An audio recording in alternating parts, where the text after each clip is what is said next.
Continuando com o segundo período da época da igreja, esse segundo período que enfatiza a perseguição do ano 100 até o ano 300, mais ou menos, nós estamos querendo entender os mais detalhes sobre essa época e normalmente a ênfase é a perseguição, os mártires, e eu vou enfatizar esses detalhes.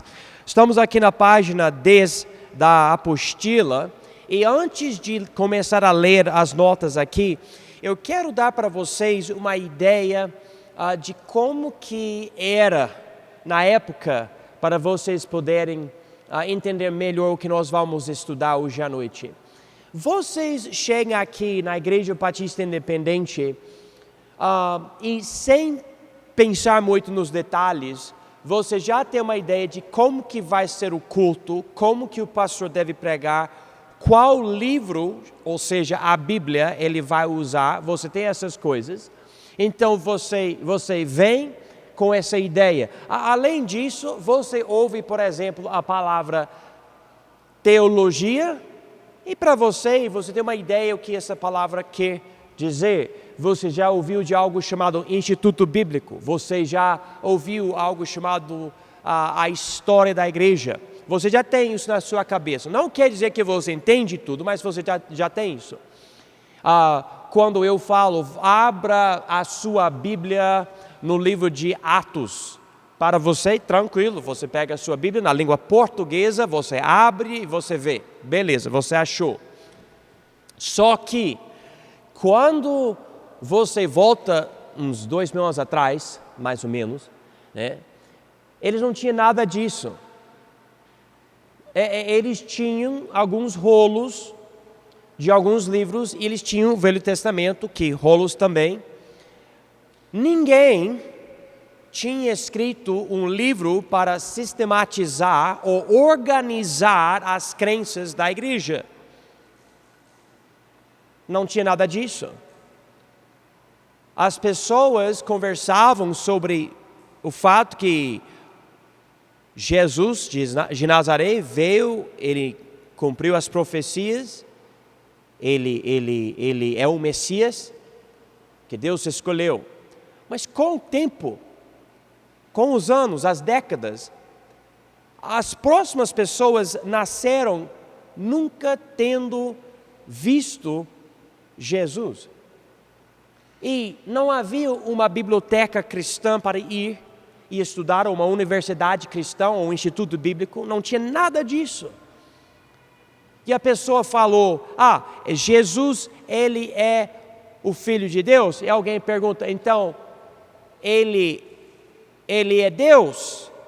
E uma pessoa fala, ele é o Filho de Deus, mas ele é Deus? Bom, eu acho que eu adoro ele, mas então ele é Deus? Bom, então há dois deuses, certo? Tem um Deus que é o pai dele, e ele é o filho, ele é outro. Não, mas eu acho que não tem dois deuses, não.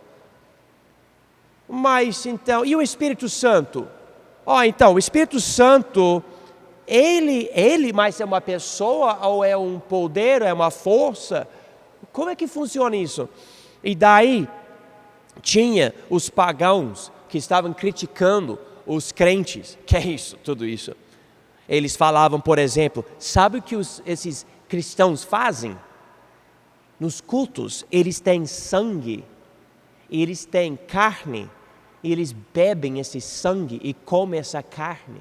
São canibais, os crentes são canibais. E Roma, o governo falou, esse povo que não aceita estátuas e não adora os deuses de Roma, são ateus, eles nem acreditam em deuses. E daí, os crentes perceberam um problema. Nós estamos sendo atacados e nós não temos como explicar tudo. E na época, não tinha o cânon, não tinha uma cópia completa de todos os livros da Bíblia para dizer, olha, leia esse livro. Não tinha como imediatamente então ser biblicista. Nós somos biblicistas. A base das nossas crenças é sempre a Bíblia, mesmo quando a gente não entende algo. Mas o primeiro povo não tinha isso. Em primeiro lugar, eles tinham os apóstolos tinham até a autenticação do Espírito Santo, eles ensinavam, pregavam, inspirados pelo Espírito Santo de Deus. Paulo, ele recebeu visões. Pedro, ele recebeu pelo menos uma visão, mas eles morreram. Daí o quê? Faz o que agora? Liga para o Paulo para ver o que ele acha. Não, ele já está morto. Manda e-mail para o Pedro. Mas como? Morreu já. Então a gente faz o quê? E daí tinha um judeu criticando o cristão, o governo criticando o cristão, o filósofo pagão criticando o cristão.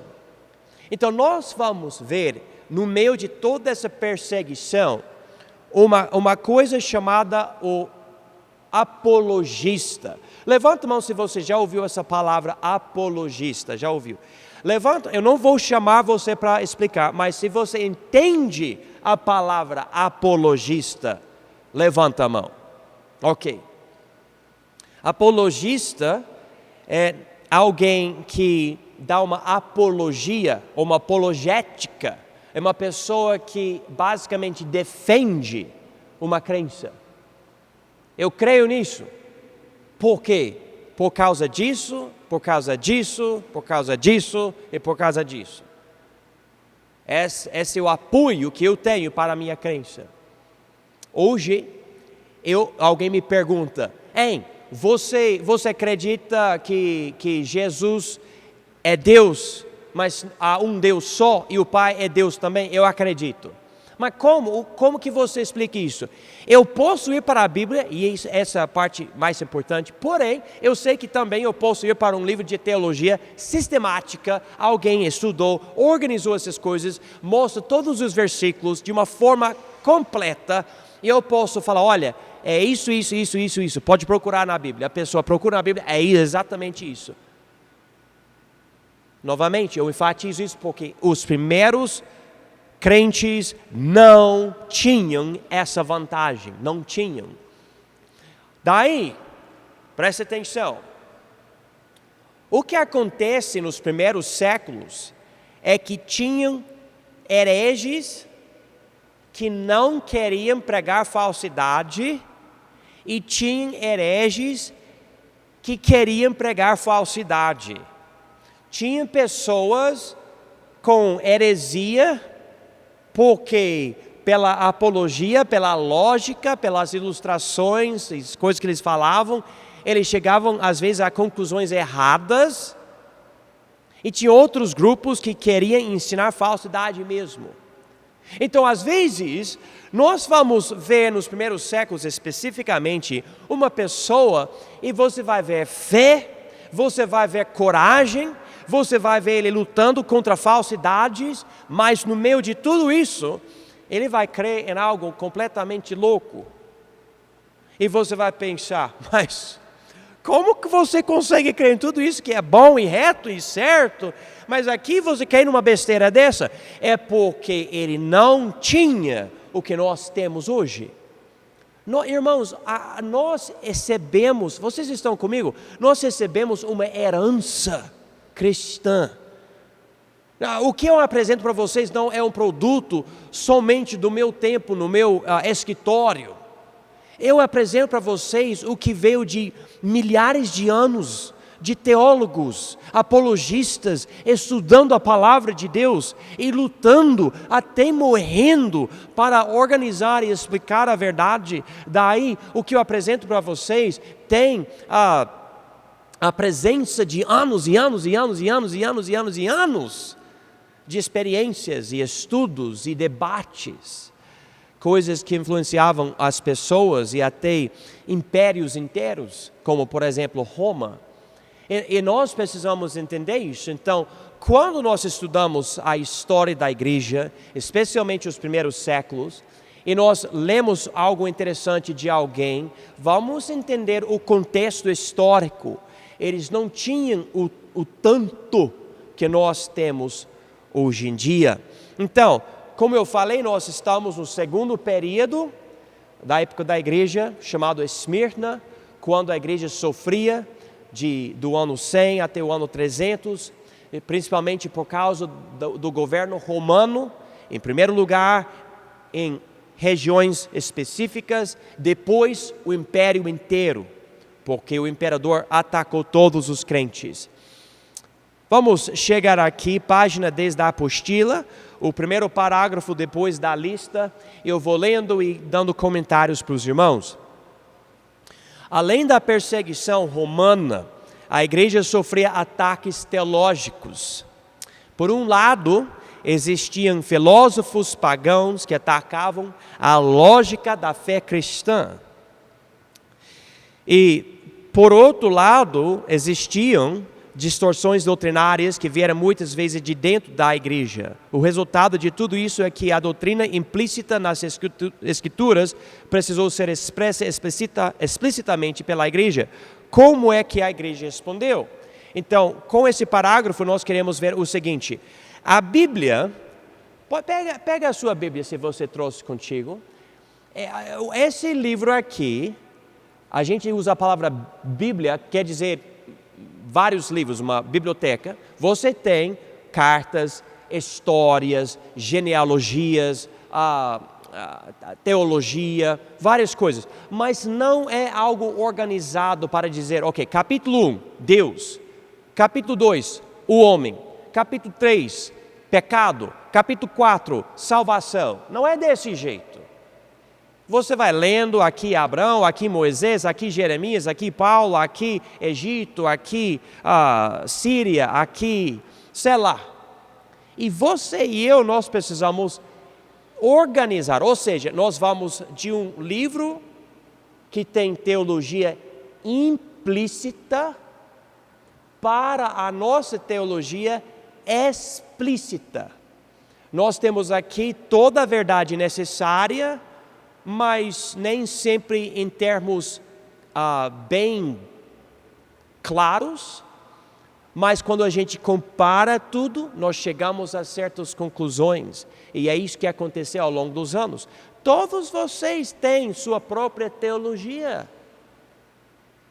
Pode ter erros, pode estar faltando informações, mas você tem. E cada vez que você vem para um estudo, cada vez que você lê a Bíblia, cada vez que você pensa sobre algo, você subconscientemente está desenvolvendo um sistema de teologia dentro da sua mente. O que você acredita.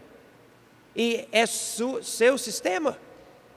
Meu desejo é fornecer para vocês mais detalhes para você ter um sistema robusto, um sistema forte, um sistema que aguenta ataques, um sistema que você pode usar para dar uma estrutura para a prática da sua vida. Essa é a ideia. Próximo parágrafo aqui diz apologistas. Esses defensores da fé cristã procuravam mostrar a veracidade da doutrina dos cristãos.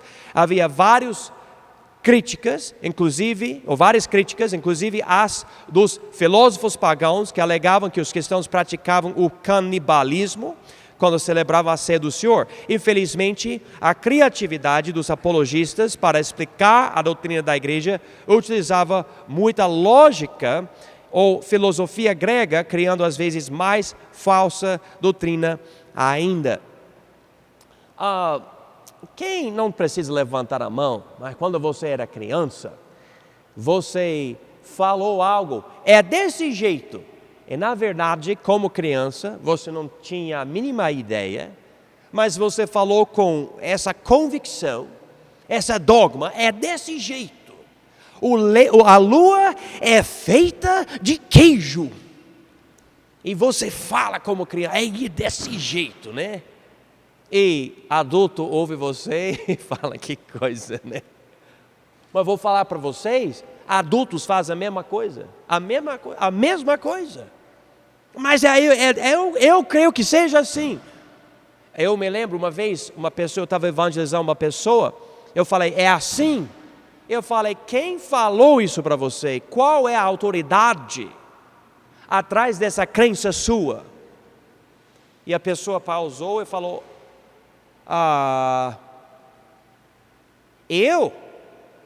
você é a sua própria autoridade? Então você pode falar qualquer coisa. Nós chamamos isso de um achismo. Eu acho. O que aconteceu? Nos primeiros séculos, os crentes queriam defender a fé cristã, mas eles nem sempre tinham uma base bíblica. Eles nem sempre tinham acesso a todos os livros do Novo Testamento. Então, eles usavam o que já estava nas vidas deles, especificamente, muitas vezes, a filosofia grega, o que veio do Platão e Sócrates. E eles utilizavam essas coisas que eram coisas bem fortes na região, porque antes do Império Romano veio o Império Grego, e o Império Grego trouxe muita filosofia. E o que aconteceu? Às vezes chegou uma besteira, por exemplo, gnosticismo. Veja o próximo parágrafo aqui. Um exemplo principal de falsa doutrina que infiltrava muito a igreja primitiva era o gnosticismo. Esse termo representa uma variedade de movimentos religiosos na época. Principalmente o gnosticismo ensinava que a salvação vem por meio de conhecimento segredo, que somente alguns são permitidos de possuir. Além disso, o gnosticismo disse que a criação material é má e a salvação é escapar desse universo controlado por demônios para ser reunido com Deus. Então, a ideia é que você pode beliscar o seu braço. Essa carne aqui é má. E o Espírito dentro de você tem algo divino, alguma coisa. O problema, então, quando você crê em gnosticismo, é quando você fala que Jesus é Deus e homem. Como é que, se o mundo visível é mau, como é que Jesus pode também ser homem? E por causa disso, o que aconteceu? Do gnosticismo nasceu outra crença chamada docetismo. E eles ensinavam, nessa época, não, Jesus não veio em carne não. Ainda que João 1:14 ensina isso, eles falavam, não. Na verdade, Jesus, ele era um fantasma. Ele veio, ele tinha a aparência de um ser humano, ele tinha barba, nariz, olhos e tudo, mas ele não tinha corpo de verdade, porque o corpo é errado, o corpo é mau. E os apologistas lutavam contra isso, mas às vezes eles até usavam essas falsas crenças e viram um monte de coisa errada. E nós vamos ver, na verdade, coisas erradas sobre a ceia do Senhor, coisas erradas sobre o batismo, sobre a liderança da igreja, sobre quem é a autoridade da igreja agora que Jesus não está mais aqui, os apóstolos não estão mais aqui. Então, nós vamos começar a ver as sementes de erros enormes hoje em dia. Já começam nos primeiros séculos. Muitas vezes porque o cara queria defender algo bom e acabou falando algo errado. Quais são as 3 palavras mais importantes que eu sempre enfatizo para vocês na questão das nossas crenças e dos nossos ensinos? Quando você não sabe de algo, você fala: eu não sei. Eu não sei. Essas palavras liberam a gente quando somos biblicistas. E alguém fala para mim, explica para mim como Deus é soberano, mas o homem ainda é responsável. Como é que Deus controla tudo, mas o homem é culpado do pecado dele? E a gente fala, eu não sei. Mas é o que a Bíblia fala? É o que a Bíblia fala. Você prega isso? Mas você não entende? Não entendo. Não preciso entender. E como eu já falei para vocês, se você chegar a um ponto de dizer, eu entendo Deus totalmente, eu coloquei todo o conhecimento dele dentro dessa caixa, eu passo para você. Se você quer conhecer Deus, eu tenho tudo aqui. Então você reduziu Deus. Ele não é tão pequeno. Então ele é infinito, ele é eterno, ele é todo poderoso. Então existe coisa que você não vai conseguir explicar. Mas infelizmente ao longo dos anos, várias pessoas queriam explicar algo que não é explicado na Bíblia. E daí fala uma besteira e cria uma falsa doutrina. Outras pessoas acreditam nisso, formam sistemas nisso. Saem disso, seita. Divisão. Briga. Até hoje. Os que acreditavam no gnosticismo falavam que a salvação não é especificamente pela fé, mas certas pessoas têm uma coisa divina, uma faísca de divindade, e eles têm um certo conhecimento místico, e esse conhecimento místico dá para você a salvação. Então, essa crença separava as pessoas. Essa pessoa, ele tem, ou ela tem, ela vai para o céu. E essa pessoa não tem. E é uma falsidade. Com isso, com todas essas brigas que aconteciam, certas pessoas queriam proteger a liderança da igreja dos ataques dos novos, entre aspas, crentes, e falavam, olha, esses bispos, ou seja, pastores, presbíteros, anciãos, etc., esses líderes, eles recebiam doutrina dos homens que seguiam os apóstolos, então nós temos essa ligação. Então nós precisamos honrar a posição desses bispos, porque eles receberam a verdade pura. Então veja aqui na apostila, separação do clero e do leigo. Tornou-se comum não permitir qualquer membro da igreja ensinar, para não produzir mais falsidade ainda. Por um lado, isso ajudou a igreja a expressar a doutrina baseada em homens com bom conhecimento da fé cristã. Por outro lado, isso abriu a porta para uma distorção da natureza da igreja. Os pastores se tornaram sacerdotes e o povo comum perdeu esse ofício universal da igreja. Você pode ler em 1 Pedro capítulo 2, versículo 9. Todo mundo salvo é sacerdote. Mas com essa ideia que o pastor, ou seja, o bispo, ele é isso, e o povo não é nem tanto isso, algumas pessoas começaram a falar, não, eu acredito que o pastor, ele é um tipo de sacerdote, igual os sacerdotes do Velho Testamento. E as pessoas, não sabendo, acabavam acreditando. Nós vemos isso hoje porque a Igreja Católica tem padres, e o Papa. Tudo isso veio dessa ideia de querer proteger a doutrina nos primeiros séculos. Dizendo para o novo rapaz que vem na igreja e quer brigar com o pastor, pare de brigar com ele. Ele tinha contato com Policarpo, e Policarpo, ele era discípulo de João, o apóstolo. Ele tem algo que você não tem.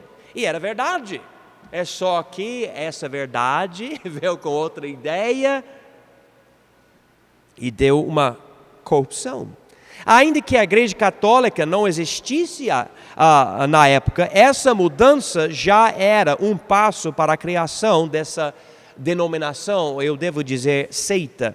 Seria possível um dia para a igreja católica criar a tradição que Pedro era o fundador e primeiro bispo, o pastor de Roma, e que ele era o primeiro papa. Uma palavra que vem do latim pai, ou pontífice, do latim pontifex maximus, sumo sacerdote. Um termo que não está na Bíblia. Papa não está na Bíblia. Padre não está na Bíblia. Esse sistema católico não está na Bíblia. Mas nós já vemos, por causa dessa luta, por causa dessa confusão sobre doutrina, que pessoas falavam coisas que se tornaram a tradição da igreja. Não, mas é assim. Mesma coisa que aconteceu com os judeus. Lembra? Jesus falou, o problema de vocês, fariseus, é que vocês têm tradições e ensinos que não estão no Velho Testamento, na lei, mas ficaram tão importantes para vocês que têm mais autoridade do que a própria Bíblia. E vocês se separaram com essas crenças que não estão na Bíblia. E nos primeiros séculos já aconteceu isso. Outro sim, os homens principais dos primeiros séculos da igreja, desde os dias dos apóstolos, receberam o título pais da igreja. A Igreja Católica e várias igrejas protestantes utilizam muito esse termo, ainda que dê a ideia de uma natureza sobrenatural para eles. Batistas, por outro lado, preferem evitar esse termo, especialmente porque alguns dos pais da igreja claramente ensinavam falsa doutrina. Então, só para explicar esse termo, pais da igreja, Jesus é a fundação e o fundador da igreja. Ele passou o ministério para os apóstolos. Os apóstolos passaram o ministério para os discípulos deles. Homens como, por exemplo, Policarpo, que era um discípulo de João, o apóstolo. Policarpo e outros, eles recebem pela Igreja Católica, pelas igrejas protestantes, o título pais da igreja. Não são pais da igreja, mas sendo dessa segunda geração, ou seja, primeira geração, os apóstolos, e esses pais da igreja, segunda geração, eles recebem esse título. Se eu uso, é só por causa da conveniência, porque eu não gosto do termo. Eu não gosto do termo, especialmente quando você considera que alguns desses pais tinham problemas. Agora, próximo parágrafo aqui. Debates e divisões. No início da igreja, não existia denominações diferentes. Claro, tinha Jesus e os apóstolos. Ao longo dos anos, porém, interpretações diferentes surgiram. Ficou cada vez mais importante distinguir a verdade do erro. Isso provocou inicialmente o concílio em Jerusalém, onde a igreja lá reconheceu que o Espírito Santo autenticou a salvação dos gentios sem as obras da lei. E na semana passada a gente estudou ou 2 semanas atrás, esse concílio em Atos 15, uma coisa muito importante. Com cada ano, outros debates surgiram, e isso naturalmente levou à formação de grupos distintos, baseados em crenças diferentes. No próximo período da igreja, esses debates se tornaram politizados e concílios governados por Roma foram realizados. O cânon das Escrituras, ainda que o último livro da Bíblia fosse escrito no primeiro século DC, o Novo Testamento, composto de 27 livros juntos, como nós temos hoje, não existia automaticamente. Os livros eram cartas espalhadas entre as igrejas no Império. Além disso, havia outros escritos cristãos e pessoas que aceitavam certos livros e rejeitavam outros. O registro histórico não menciona um momento em que Deus revelou quais livros fazem parte da Bíblia. Também não houve um concílio da igreja organizado para resolver isso. Na verdade, ao longo dos anos, as igrejas reconheciam a qualidade divina de certos livros, os do Novo Testamento, versus a inferioridade de outros escritos. O Espírito Santo, então, guiou o povo de Deus a escolher os livros certos para formar o Novo Testamento, a base da fé cristã. Se você, um dia, decidir procurar outros livros da época, você pode ir na internet e procurar. Tem um monte de livros. Livros que foram escritos por pessoas religiosas, às vezes pessoas de Deus, às vezes não, às vezes com boa doutrina, muitas vezes com falsa doutrina. E às vezes pessoas da cidade aqui, Ouro Preto, falam para mim: "Hein, e esse outro livro, o Evangelho de Tomé, ou é Tomás no português o nome dele, ou de Judas, ou seja que for, de Barnabé, por que não está na Bíblia? Será que a gente perdeu? A gente tem que achar e colocar na Bíblia?" E eu digo para vocês, não, a gente não perdeu nada, a gente tem a Bíblia toda. Não há outro livro que nós precisamos. E não há outro livro que nós precisamos. Mas como que a igreja reconheceu? Havia um concílio para a igreja decidir quais cartas de Paulo, de Pedro, ou sei lá. O Evangelho de Marcos nem era apóstolo.